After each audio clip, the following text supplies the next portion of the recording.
You ready to film another exciting episode? Real good at doing stuff? I can't wait. Gotta be more exciting for Tuesday. I can't wait. Okay, good. There we go.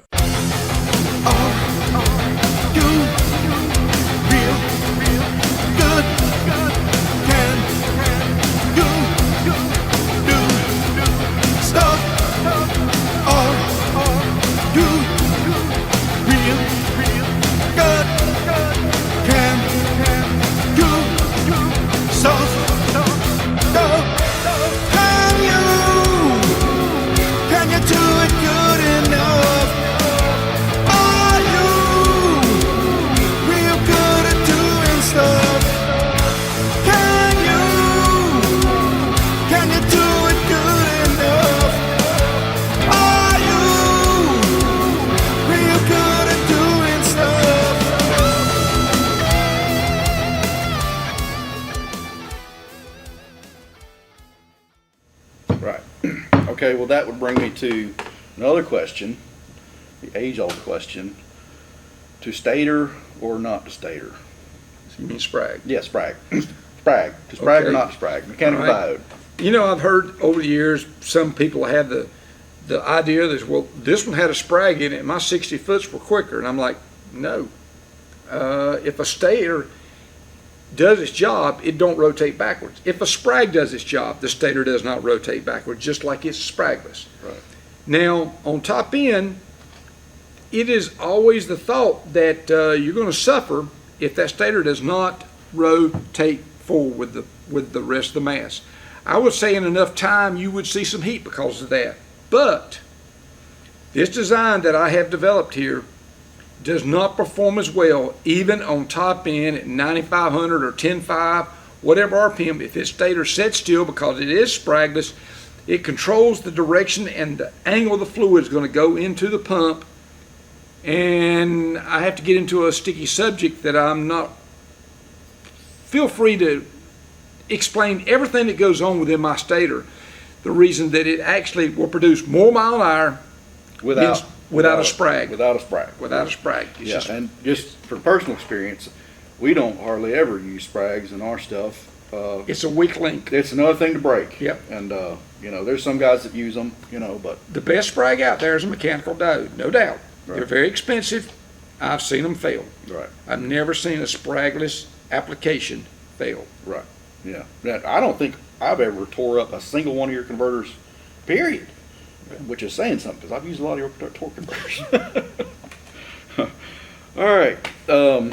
So basically, what you're saying is, through a hydraulic process, the motor turns this, and that ends up Turning that. eventually turning this and this. And there's no steel connection between the two. They better not be. Right. These bearings, the only thing that should be contacted inside that converter. Right. Yeah. And there's no power transferred through there. And these bearings are these are larger bearings. A lot of companies are using them now. When I first started doing torque converters, they were smaller bearings but behind the Stator, and they failed constantly. And I looked for different ways, and finally we come up with this. It's called a 700 R4 bearing. Is what the application is. It's got 160 thou diameter rollers inside of it, and that means that roller is going to run slower than 80 thou diameter roller, which is what being previously used. But the bearings are only as good as the application they're used for. If that pump here is not running perfectly straight, and this burst surface here is not running perfectly straight, and you got something sitting here and underneath this Stator here, and that bearing is loaded to one side ever so slightly, it's not even pressure. And it don't take much. You'll premature kill a bearing. Right. These bearings are hard to kill, period, but the smaller bearing was the number one reason they failed, was because of diameter, heat, and Inconsistent. converter out of square. Right, yeah, because if it's not true, then it's going to put all the pressure on one little corner, spot. yep. Same with in a motor. It's no different than, you know, an engine bearing. Kind of like cracking an egg. Exactly, right. If you try to get the whole thing, it's hard to bust. And the way to make this converter straight is this surface, while this is being, we got special clamps and plates, when this is being machined on that lathe over there, you see this positive register right here that's machined all the way around. This surface is machined at the same time this surface is machined. Now, how do you know all this? Hell, I know what. Because when you get all this together, you weld it together, right? All right. The reason I know it's straight is because this piece is machined on this plate, big, thick plate behind me that I've made and set up. It's got what's called a centerless ground bushing. And this surface is machined along while it's clamped up. So this is absolutely running 100% true. Right. Now, This register, this goes in against that register, like that. There's no way it can change. Now, we do have a little bit of about 5 to 10,000 movement laterally, because this piece might be dead centered as it's machined out, but a scroll chuck, 3 to 5 thou run out. So when we get this piece pushed against this piece with a special tool I've made, we dial indicate it. And once we get it dial indicated, we put a spot, 180 degrees, another spot, and we keep doing that until we have a dozen spots on that core. And it better run within less than 1 thou. Sometimes with these hubs ain't as perfectly round as you think they are. Sometimes they'll vary a little bit, but still, there's no sense of having 4, 5, 10, 30, 40 thou run out right there. it's all got to be true after it's welded together. And we will weld. When we take it off this fixture here, we will put a spot weld between each every one of them 12 spot welds.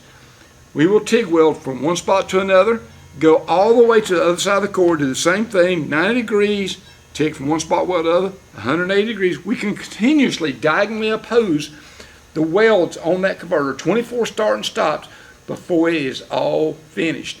To keep this, even though it cannot pull here, we keep the heat down in any located spot.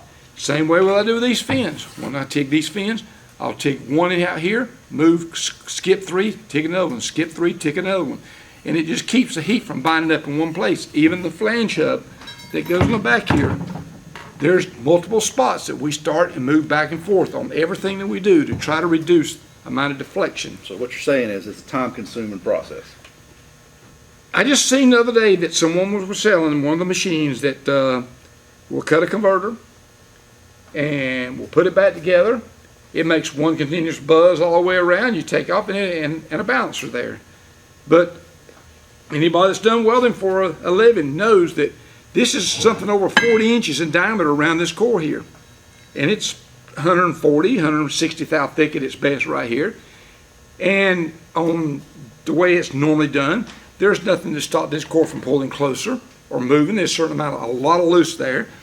It don't matter how well it starts straight on each end. If you start welding here and rotate this core and pull it all the way around, if it don't draw, someone's figured out how to weld something I haven't. Right, yeah, right. So that's just steps you take to ensure that the accuracy is 100%. And basically, you figured out what stators work and what for under different conditions through trial and error. Because once this is all welded together, you can't see inside it. You can't see what's happening. You have to cut it back open and change it and look at another result. My idea is I'd like to use as much diameter of a converter, as much fin angle as possible, and then come back and control with the stator. Right. Because I hand build all my stators, I can create so much more of an idea of what I'm looking for. The diameter of a converter in a positive fin angle is going to drive well better on the top end. It's just going to transfer. It's got leverage. It's going to transfer better. It's going to just do so many things better. But if it doesn't give you to your RPM that you're wanting, then it's too tight. You can only do so much with a stator, and that's why that we don't build everything out of a 10-inch converter. We do some 7-inch work for some really high RPM, low horsepower engines. But I'd say that primarily that we don't do as much 7.7 and 8-inch stuff as we used to by far. It used to be 9-inch converters because the average horsepower of your big block Chevrolet was going to range anywhere from 900 to say 1,250 horsepower. Well, sadly, and as far as for a 9-inch converter, unless you're going to turn 10,000 RPM, you're limited to the amount of power you're going to transfer through a 9-inch converter. Right. Yeah. Mr. Mark Rogers has finally, with 300, or actually it was less than 300 inches in a turbo, he got to the point we could not get a 9-inch converter to be efficient enough to power his car, and now we've moved up to the 10-inch converter. Yeah, now it spools better. Everything does better because we was able to do so much more work with the stator. There's so much less cross section on the 10-inch converter behind that 300-inch motor than there was behind the 9-inch. Right. And it just opened Almost up. I'm gonna say well over 10% difference. Right. My 309-inch Coyote motor, I'm running the 258 millimeter diameter core, and I'm actually running quite a bit of cross section on the Stator, and found out that I had so much cross section, even though the little motor came on so strong, that I had trouble knocking the tires out right off the start line. It'd roll out there and just get coupled too soon, and then once I dropped back to less square inches on the Stator and a different low gear planetary, it just made the world sweet. Yeah. All right. Okay, so we've got the basics of what you're changing to change how the converter behaves. How much effect does that have on tune-up and what it does to the tire specifically? Okay, well, the tune-up is everybody wants to make as much power as possible. Right. In today's day, there's no problem with overpowering a tire. There's just not. There's enough power to overcome a tire. And what we found out in slicks is once you get to a certain point on a slick and you overpower it, it doesn't recover soon. Right. Whether you shake it to death or what have you, you can get to a point where you distorted the face of that tire and it does not recover very soon. In the torque converter, by controlling how quick this converter can couple, we can make a man's tune-up a lot easier. Right. If you have a spike of power with a converter that's got a softer design stator like I'm making, it doesn't affect the tires as quickly. I don't know how many people's ever used to drive in the snow trying to go up a hill. You're best to put it in second gear instead of low gear so you don't kick the tire loose when something breaks loose. But I've had a few companies that one of the guys local here that does a lot of nitrous setup for people, and he'll come to me and say, Greg, I got a application we just can't make work. Once he tells me what he's doing, I'll put a converter together, and he says, Greg, your tuning window is huge. It's huge, and allows him to get the car moving. Once you get through that transition period of time, most time, once about the second or so out, it's balls to the wall. Yeah. Well, and here's where I would interject as a tuner. I would say that a lot of times with any race car, we are doing what I call the torque converter shuffle, right? We'll play with torque converters because they're the number one thing that affects how you're applying power to your tire, right? The boost controller, all this stuff is great, and it's how we manage power. But a lot of times, if you've got a car that you just cannot make work, and it just constantly is shaking the tires or busting them loose at a weird spot or whatever, consistently doing that, the first thing I do is pull that converter out and change something, right? Because in my experience, it makes more difference than anything, one way or the other, And what you're saying about having a broad tuning window is you've got a lot of room to move around in there. Exactly. And have it work. If you have a real tight tuning window, you got to have everything just right, or you're going to get in tire trouble at some point. When you're on Saturday night testing or qualifying at South Georgia at the No Mercy race, and the track is perfect. Right. You can throw so much more at it. But right. Come race day, different. Right. Yeah. And that's where the torque converter really comes into play. Bolt together or weld together? Well, you're naturally going to save about 5 pounds on this particular converter here. You're looking at about 39 to 40 welded and somewhere around 35 pounds with a bolt together. Because why? Because the front half is aluminum. Because the front half is aluminum. And the more aluminum's in that front half and less material that it takes to put it together here, the lighter it will be. And that's rotating mass. That's rotating mass. I tell most people, I don't have one particularly myself. I have a 309-inch motor, and we're probably making 1,450 horsepower right now. And personally, I don't want them both together. Right. I don't see the advantage. People look at rotating weight as being a big deal about power. But you understand, most of these engines do not have to transfer that power to the rear tire until you've already got the engine spinning. You've already got that mass rotated. So you're not accelerating that weight. There's not a lot of engine speed change. That's right. There's not a great change there. It ain't like a straight drive dropping the clutch going to pull your engine way down there against where your heavy flex plates or flywheels actually help keep that momentum going. But I talked to one particular pro mod racer, and he said, Greg, we spent a fortune on lightweight stuff in the drive line. Taking weight out of it. Now we're talking about something making 2,800 horsepower. I think that's all the blower setups are able to make now on the NHRA rules. But he says, you know what I found? I said, what? He goes, nothing. Now if you got a low horsepower, high RPM, super stock modified motor, absolutely. Right. Cut all the weight you can out of it. Right. Just depends on what your motor's having to do in your particular type of racing. I would rather have this converter to stay the same tolerance and nothing move around with it 10 years later than start cutting stuff down. And I can make these converters lighter, trust me. This plate right here, this in the bottom of this converter, starts off as a 3/8" thick flange. Now some of it been machined off where the bearing registers here, but it starts off 3/8" thick. This ballooning plate is a 1/4" plate that's been put in that press and formed to fit in that pump. You've got, now, this ain't a thick plate, but you see we have come in here and taken some of the weight out of this front cover here past where it's welded. Right here you can see the drop. Taking about half that material off because it does nothing. That weight does nothing to help it become any stronger. This is not that heavy a front cover compared to some that you can buy that are considered like a billet front cover, steel cover, and they're half again heavier, and they're not as strong. Okay, so, and another factor in that would definitely be price.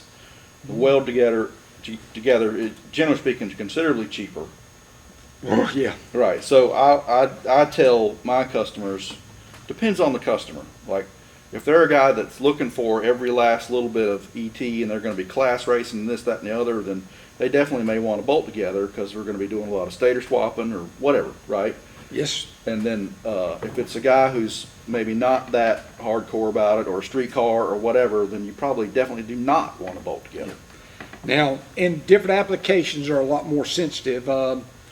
In the blower, NHRA trend, stuff like that, where they're handicapped and have to spin their engine so hard to make any power, a few 100 feet of air, and they're looking to change something in a torque converter. Some of them's got at least 2 bolt together converters, and they've already got one sitting over on the table. They've already swapped out to a looser or tighter stator depending on what the air's done.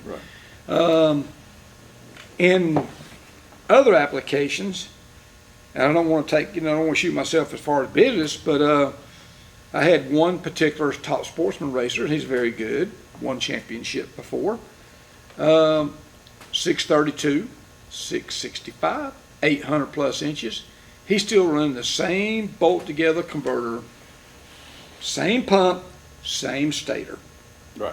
And he's went 620s and a quarter, or he'll slow it down and run 680s on a really, really ugly track, like we see occasionally, just to get down the track. Right. It's nitrous applications, I don't say even turbo applications, are not as sensitive. Now the Pro Chargers, they tend to have a lot more RPM to make their power, and they a little more temperamental, but there are just certain applications out there that I build one converter for, and it's time to go racing. Right, yeah. Okay, so that's a question that's probably best answered by the person who's buying the converter, just based on what they're looking for. I talk a lot of people out of buying bolt together converters because I just personally don't think they need it. Oh yeah, I've got a lot of really successful class racers that I've dealt with over the years that never had a bolt together. You know, so you don't have to have it, but it just depends on what you're doing. Some stuff it probably is a must-have. You know. All right, so is there anything else we haven't covered? Did I do a good job interviewing? Do you feel? I think you've done an excellent job. Okay, Pete. I was just making sure. I want to make sure you feel adequately interviewed. I do. Okay. I do. Anything else we need to cover? Things go bump in the night? No. Okay. One last question. Is Joe Biden the rightful president of the United States?